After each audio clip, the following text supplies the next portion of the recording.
नमस्कार साथियों, मैं डीएम साहू आप सभी का हमारे चैनल टीम सक्सेस पॉइंट में स्वागत करता हूं। आज की हमारी टॉपिक है electron transport system and oxidative phosphorylation. इस टॉपिक की शुरुआत करने से पहले मैं आपको बताना चाहूँगा कि यह एक रेस्पिरेशन का ही एक पार्ट है।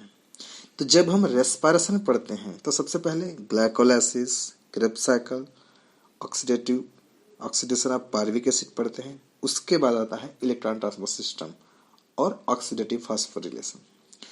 तो इतना पढ़ते तक माइंड प्रेशराइज्ड हो जाता है, जिससे कि इस टॉपिक को समझना थोड़ा मुश्किल हो जाता है। ठीक है, लेकिन मजे की बात यह है कि इसको समझना बहुत जरूरी है। ठीक है, क्योंकि अभी तक जो हमने किया है यहाँ पर उसका हमें परिणाम मिलता है, यहाँ हमको एनर्जी मिलता है। तो हमारे लिए ये बहुत ही जरूरी है कि एनर्जी बनता कैसे है उसको जानना, उसको समझना बहुत जरूरी है। ठीक है, तो चलिए आज हम बहुत ही सहज भाषा में इसको समझने की कोशिश करते हैं। ठीक, यह टॉपिक एग्जाम के पॉइंट ऑफ व्यू से भी बहुत ही इंपॉर्टेंट है, चाहे वो एकेडमिक एग्जाम हो या किसी कॉम्पिटिटिव एग्जाम हो। ठीक है, तो देखिए अब हम सबसे पहले देखते हैं इलेक्ट्रॉन ट्रांसपोर्ट सिस्टम। ठीक है, सिस्टम का मतलब होता है कि ऐसा कंपोनेंट जिसमें एक से अधिक एलिमेंट हो और प्रत्येक का अपना इंडिविजुअल फंक्शन हो, जिसका टारगेट उस कंपोनेंट के फंक्शन को अंजाम देने में हो। ठीक है, इसको हम सिस्टम बोलते हैं। हमारे माइटोकॉन्ड्रिया के इनर मेम्ब्रेन में कई सारे कॉम्प्लेक्स पाए जाते हैं जो इलेक्ट्रॉन के ट्रांसपोर्ट को हेल्प करते हैं। ठीक है, अब हमारे पास समस्या ये है कि ये इलेक्ट्रॉन आता कहाँ से है, देता कौन है। तो स्वाभाविक सी बात है कि इलेक्ट्रॉन वही दे सकता है जिसके पास रहेगा। ठीक है, तो इससे पहले हम पढ़े हैं ग्लाइकोलाइसिस, क्रेब्स साइकिल। उस प्रोसेस में जहाँ जहाँ पर हाइड्रोजन रिलीज होता है उसको NAD+ या FAD+ द्वारा रिसीव किया जाता है और NADH या FADH2 फॉर्म होता है। ठीक है, जो हमारे इलेक्ट्रॉन डोनर के रूप में आगे चल के काम करता है। ठीक है, अब यहाँ पर समझना कि ये इलेक्ट्रॉन डोनेट कैसे करते हैं।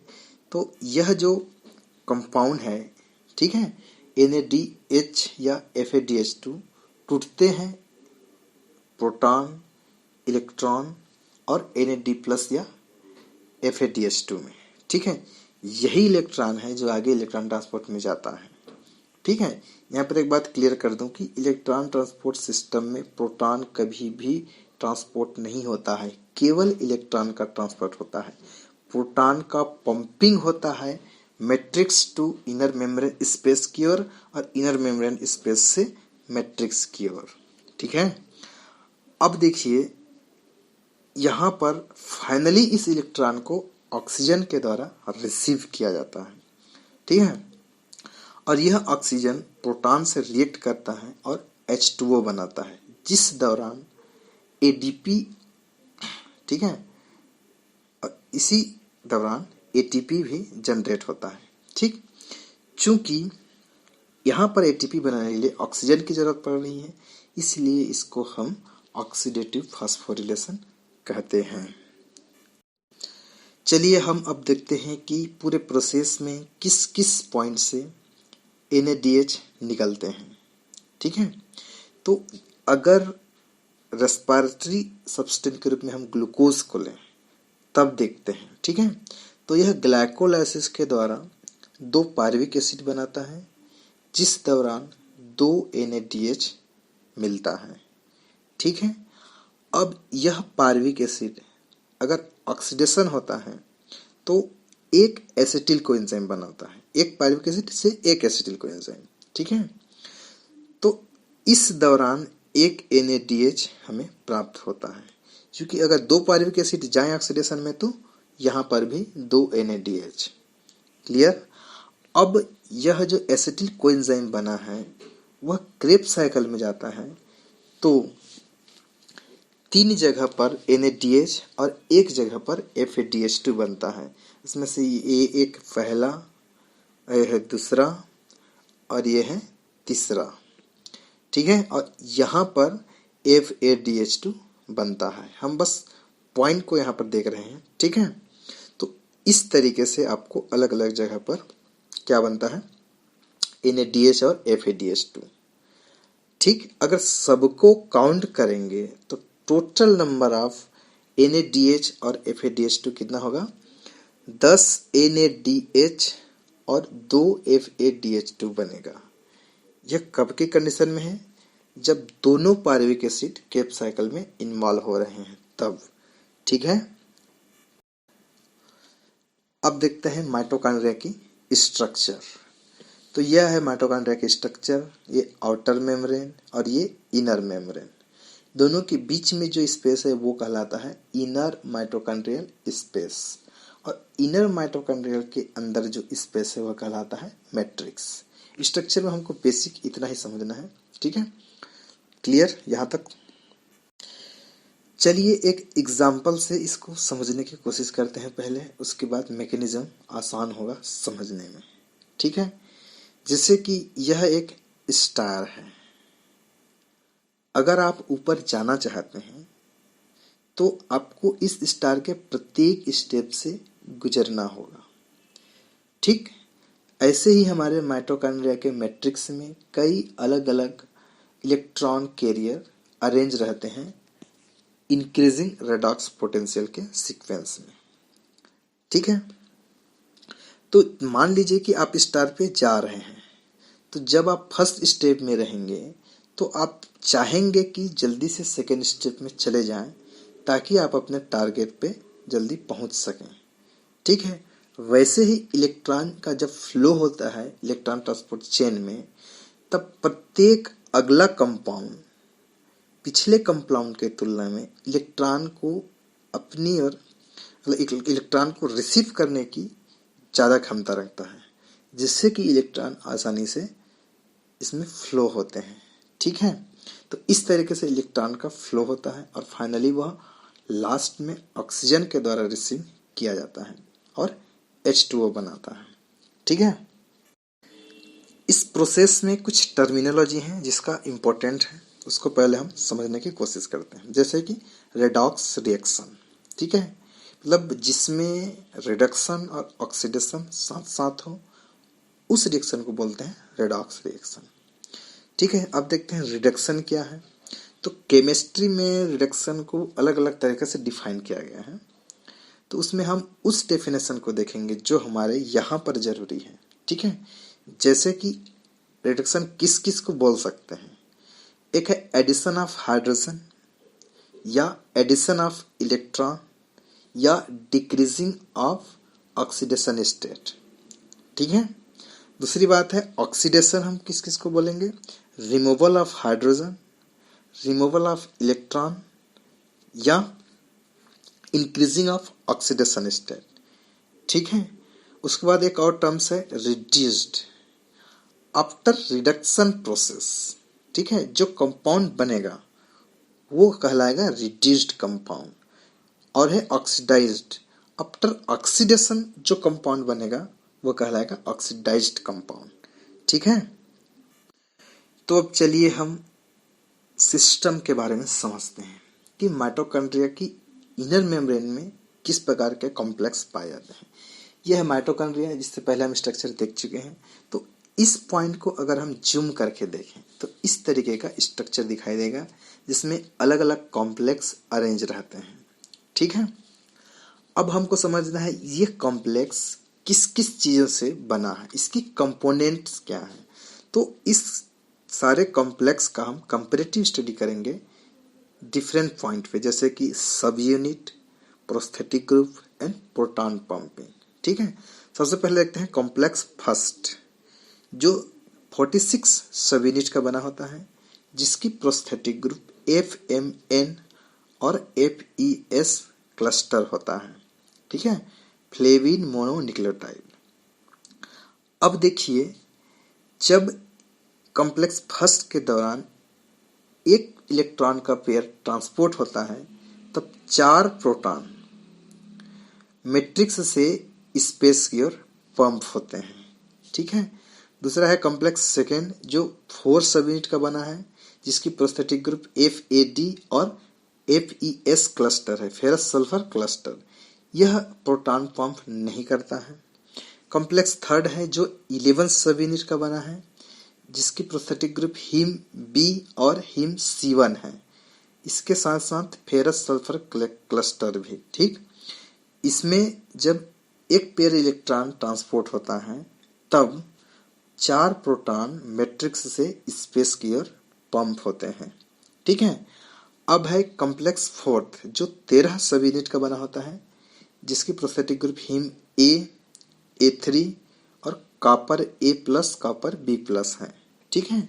जब इससे एक इलेक्ट्रॉन पेयर ट्रांसपोर्ट होता है तब 2 प्रोटॉन मैट्रिक्स से स्पेस में पंप करते हैं।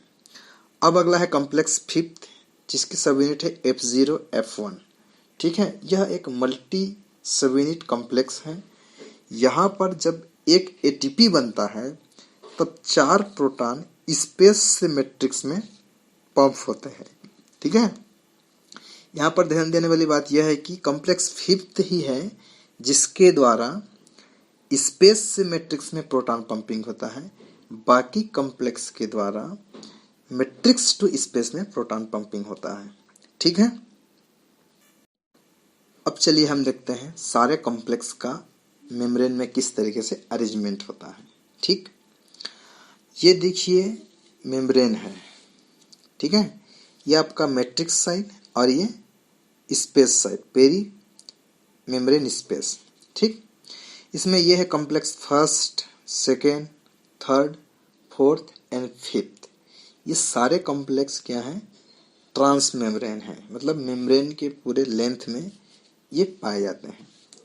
इसके अलावा इस मेम्ब्रेन के आउटर साइड में, that means space side, 2 complex पाए जाते हैं, एक ये और दूसरा साइटोक्रोम C ये। ठीक है।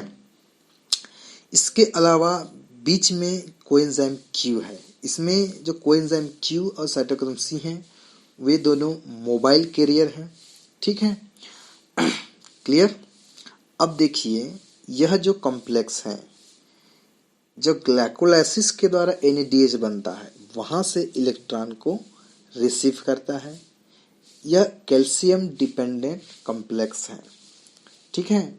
कॉम्प्लेक्स फर्स्ट जो होता है मैट्रिक्स से NADH से इलेक्ट्रॉन को रिसीव करता है। कॉम्प्लेक्स सेकेंड मैट्रिक्स के FADH2 से इलेक्ट्रॉन को रिसीव करता है। ये सारे अपने इलेक्ट्रॉन को यूबिक्विनॉन को देते हैं। अब इस यूबिक्विनॉन से इलेक्ट्रॉन कॉम्प्लेक्स थर्ड में जाता है। ठीक है।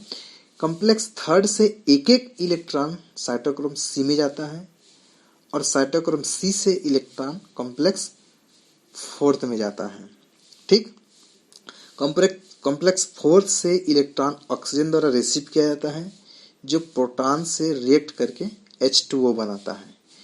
इस पूरे प्रोसेस में कुछ कुछ जगह पे प्रोटॉन मैट्रिक्स टू स्पेस में पंप होता है। वे सारे प्रोटॉन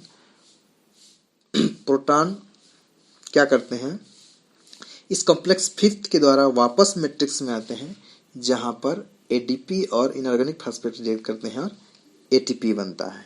ठीक है। इस तरीके से ओवरव्यू हमने सारे कॉम्प्लेक्स के फंक्शन देखे हैं।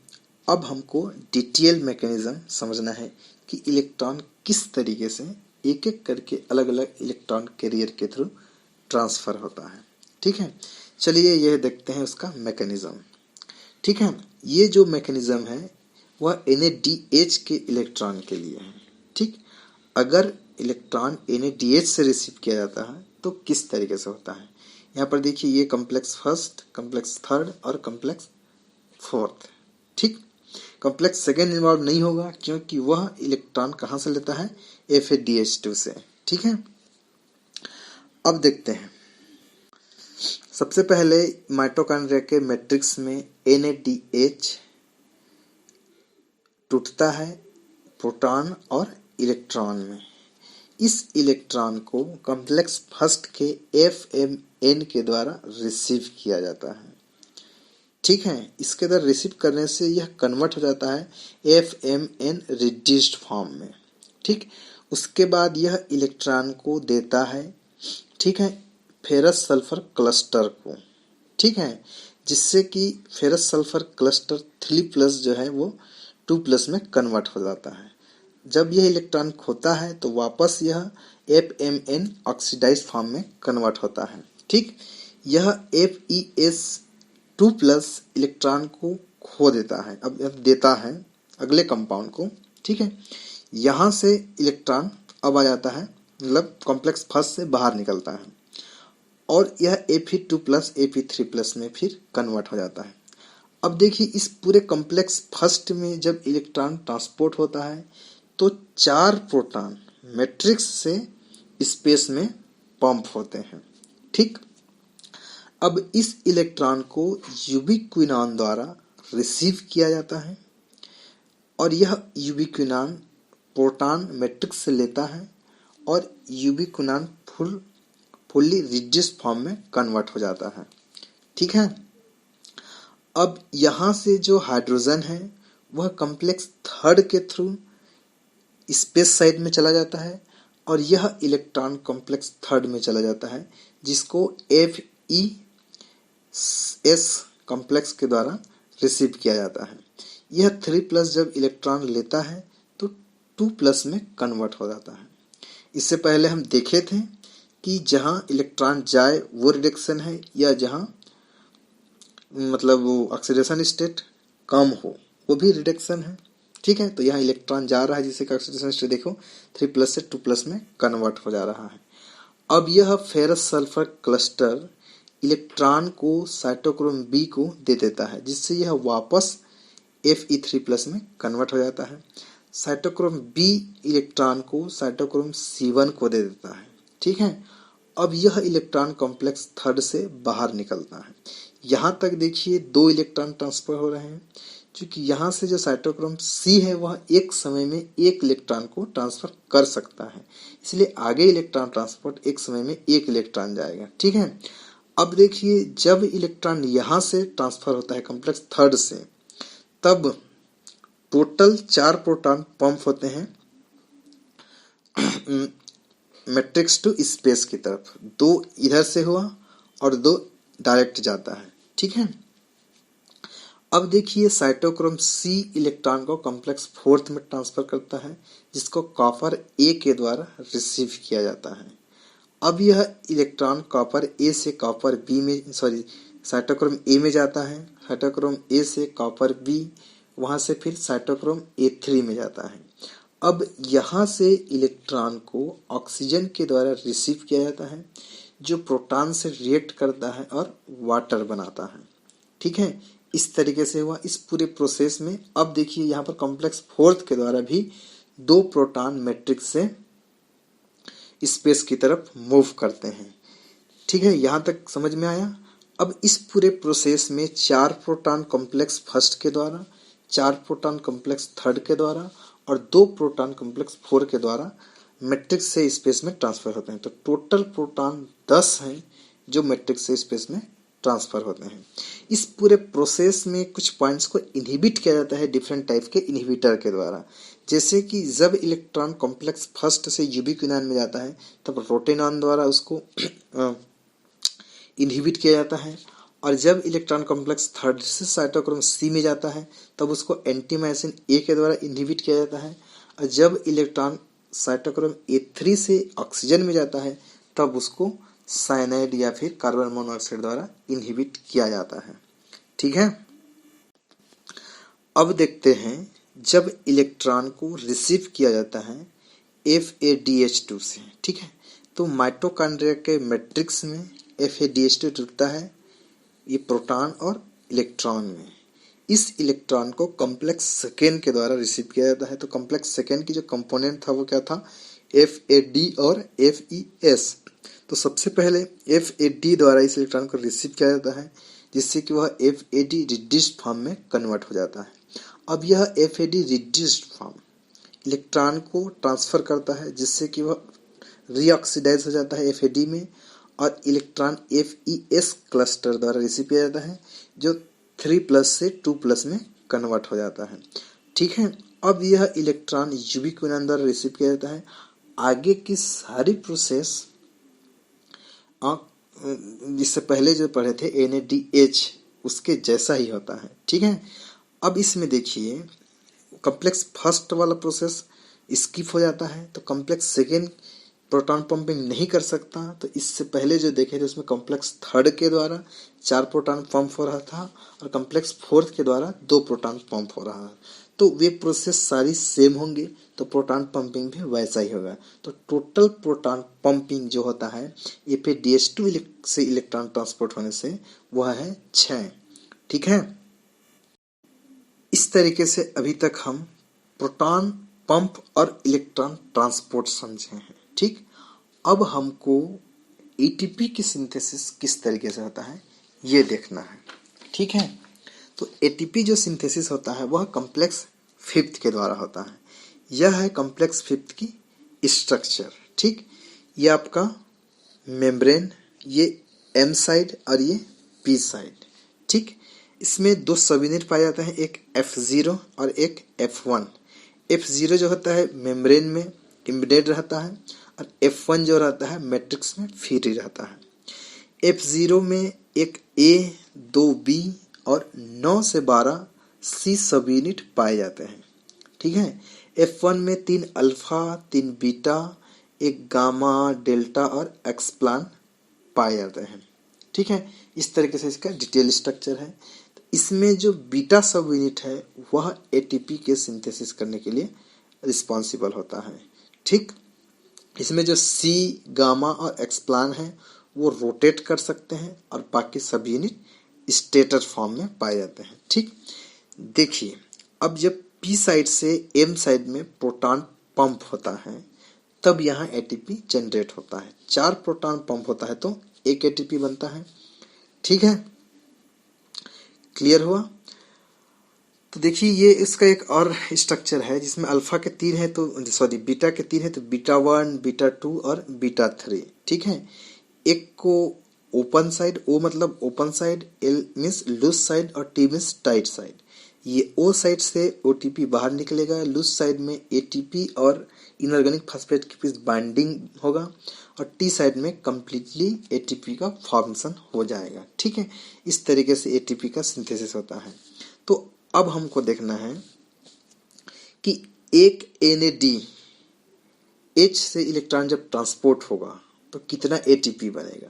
तो टोटल प्रोटॉन कितना पंप हुआ एक NADH से 10। ठीक, इस तो 4 प्रोटॉन जब वापस पंपिंग होते हैं तब एक ATP बनता है। तो 10 प्रोटॉन के पंपिंग से टोटल 2.5 ATP जनरेट होगा। और वही अगर FADH2 से देखें तो टोटल प्रोटॉन पंपिंग 6 हुआ है तो इसके इलेक्ट्रॉन ट्रांसपोर्टिंग से टोटल ATP 1.5 ATP जनरेट होगा। ठीक है, इस तरीके से हमारे ये टॉपिक कवर होता है।